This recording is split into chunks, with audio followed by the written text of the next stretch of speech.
In the last episode, I ripped out our sliding rear deck, which we didn't really use a lot, and replaced it with a sliding fridge freezer for longer stays off-grid.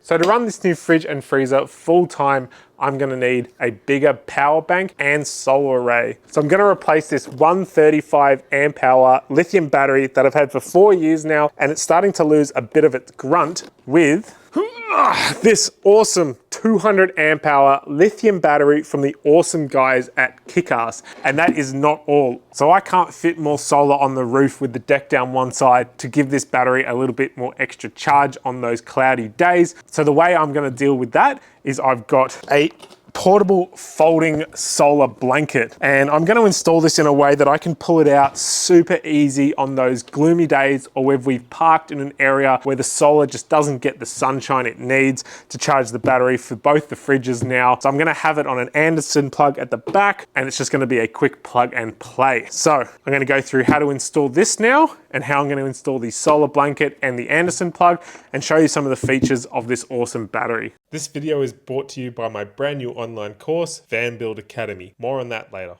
This battery is an absolute beast and is going to be able to power everything that I need. One of the main drawers to this battery was its massive 200 amp hour continuous discharge rate, which means I'll have absolutely no problems at all running all my electronics simultaneously at maximum loads. So I'm also connecting this super handy remote display unit that plugs directly into the battery and reads off the battery monitoring system. So this display unit will tell you your current state of charge, current input or output, as well as the time to fully charged. But where it differs from other battery monitors is that it'll tell you the individual cell health as well as the number of battery cycles.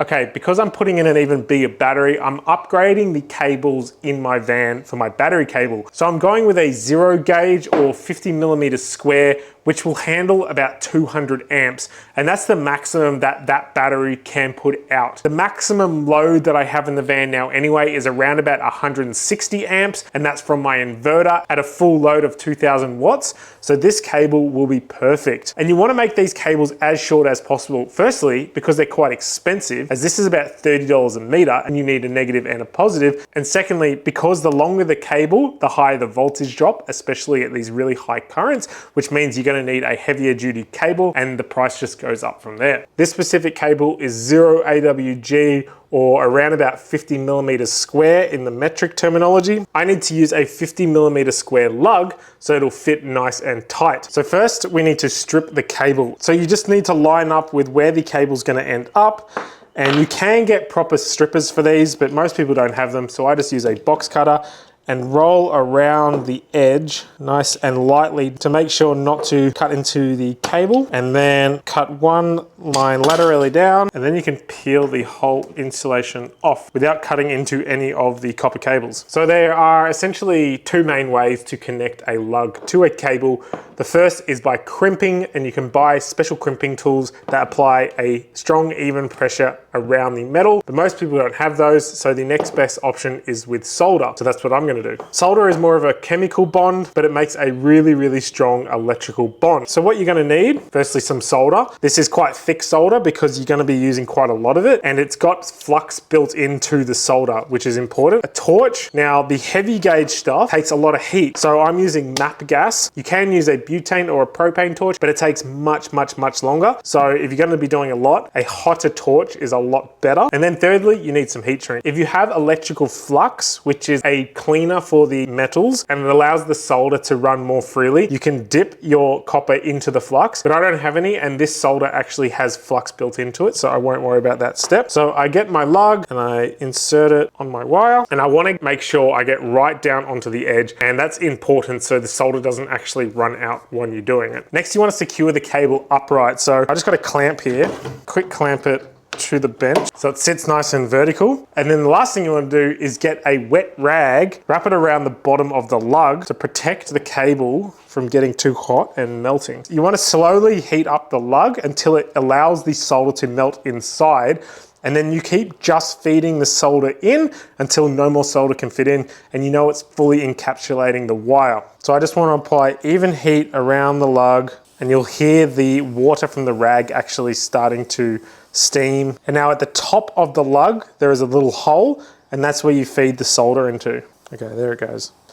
So I can just feed this in, and it will eat quite a lot of this solder. So you do want a thicker solder rather than a thin one, otherwise you will just go through it like crazy. Okay, so that is completely full now. It's not accepting any more solder. So I know that the wire is completely encapsulated in solder, making a really good electrical bond to the lug. So now I can just let that cool down a little bit. Okay, now the last thing to finish off this cable is to apply some heat shrink. Now, heat shrink is an electrical insulator which shrinks very rapidly when heated up. So I just want to cover the bottom of the lug so just the hole is showing. Now, if you have a heat gun, this will work just as good, but I don't have one. I just have this torch. So I'm just going to put it on super low and just evenly heat up the heat shrink, and it will start to melt and shrink directly onto the wire and the lug. You don't want to put too much heat on there because you will actually burn the heat shrink. So there we go, one perfect lug join, and that's going to have a great electrical bond. Okay, so I've installed the battery now, and I've wired it firstly up to a 250 amp breaker. A 250 amp breaker is perfect for this battery because it has a maximum output of 200 amps,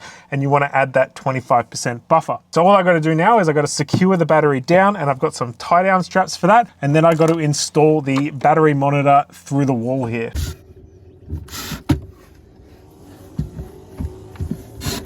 So it's telling me my battery is at 22% and I'm charging the battery at 21 amps. And the next page says that all 4 cells are healthy and I've only done 1 charge cycle of the battery so far. Are you dreaming of van life but overwhelmed by the conversion process? Don't worry, you're not alone. Building a van like this can be exciting, but it also comes with a lot of planning and decisions. So that's where I come in. I've converted multiple vans myself and learned from my mistakes. Mistakes I'll show you how to avoid. My online van build course is designed for DIY enthusiasts of all experience levels, helping you save time, money, and stress throughout your project. So here's what you'll get. Everything in one place. No more endless internet searches. The course provides all the information you need, from choosing your perfect van, planning your water, gas, and electrical systems to completion. So with detailed video tutorials, I will guide you through every step of the conversion process so you can build your van right the first time. My course streamlines the process and includes money-saving tips and tricks so you could build your van within budget. I'll help you save valuable time by having a clear plan before you even start building. Go to the link in the description to find out more. Okay, so now that the battery is in and installed, the last thing to do to finish off this whole upgrade project is to incorporate the 120 watt portable solar panel that I got from Kickass here. So I want to be able to plug this thing in externally so I don't have to run an extra cable into the van. So the way I'm going to do it is run a cable from my solar charge regulator to the back of the van here underneath, and then I'm going to connect it to this weatherproof Anderson connector, which I'm going to attach right next to my trailer hitch plug. So essentially when I want to use the solar panel, all I'm going to have to do is plug my extension cable into the back of the van next to the trailer hitch, and then I'm going to be able to run this 5-meter cable anywhere into sunshine that I need to get extra solar power from that portable panel. So this is an awesome little waterproof Anderson plug. I've already installed an Anderson plug in there, and I've put a inline fuse just so I can have that solar panel fused. And now I'm going to mount it underneath the van here and wire it in. Okay, so I've run 8-gauge cable down the side of the van, and I've found a little opening at the bottom of the van where I can run the cable through. So I'll replace this later. And then I'm going to just zip tie it to the chassis and then connect it to this trailer hitch connection point.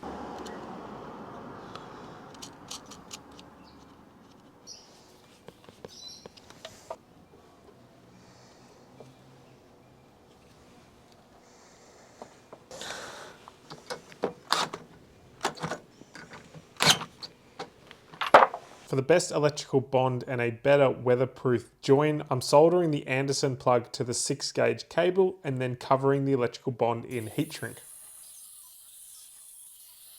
This solar panel has a maximum current of 6.5 amps, so I'm using a 10 amp blade fuse to protect the system. Lastly, I'm just securing the wire to the van with zip ties.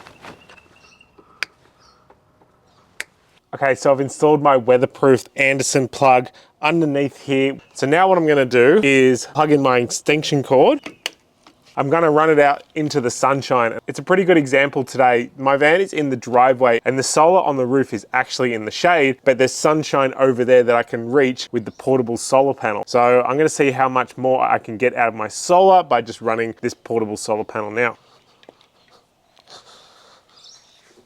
Nice sunny spot. So I fold the solar panel out. And I love this solar panel already. You can tell how well it is made. I've seen other portable solar panels before and they look really flimsy. It just looks like everything is super solid and it's super thin and slimline and it doesn't look like I can break it very easily. Okay, so I'm gonna face it directly at the sun on an angle with these little tabs. Okay, so now that I've set my solar panel up, I just need to open this awesome little handy pouch that holds the cables, and I connect the negative and the positive MC4 connectors to my extension cable, and there we go. It's that easy. I've got an extra 120 watts of solar to my system whenever I need it. And the great thing about this panel is, first of all, it is adjustable, so I can point it directly at the sun, which is going to be a really good addition to the van, especially in those winter months where the sun is a little bit lower. I'll be able to maximize the potential of the solar, as well as when the van is parked in the shade and I need that extra bit of solar to charge my additional size battery now. Okay, this is before the solar panel, and I'm connecting the solar panel now. Okay, what do we get? So with the additional solar panel, I'm realizing about 110 watts, which is pretty good for this low early morning winter sun. In fact, this 120 watt panel nearly matches my total solar array on the roof just because I can position it directly into the sunshine. The other great thing about portable solar panels like this is that you can move them during the day as the sun moves around, so you can continuously maximize the sun's power. And the other reason I chose this solar panel was for its size, because it folds up into this super hard, rigid, compact unit and it clips together really nice and neatly.